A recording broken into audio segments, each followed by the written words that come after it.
नमस्कार दोस्तों, अगर आप खांसी जुकाम से परेशान हो गए हैं, कफ सिरप पी पी कर थक गए हैं तो ये वीडियो आपको एंड तक पूरी ज़रूर देखनी चाहिए, क्योंकि इसमें हम बात करने वाले हैं ऐसी टैबलेट के बारे में जो कि खांसी और जुकाम के लिए दोनों के लिए बहुत ही यूज़फुल हो सकती है।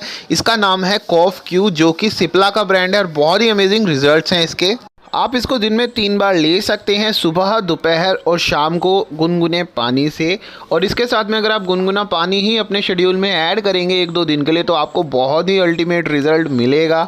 इसकी कॉस्टिंग की बात करें तो 36-37 रुपये का इसका पत्ता है, बोले तो 3 से 4 रुपये टैबलेट आपको ये कहीं भी इजीली मिल जाएगी। तो आप इसे यूज़ कर सकते हैं और अपनी खांसी को दूर भगा सकते हैं। दोस्तों, ऐसी ही और इन्फॉर्मेटिव वीडियोज़ के लिए चैनल को सब्सक्राइब करें, वीडियो को लाइक करें। मिलते हैं अगली वीडियो में।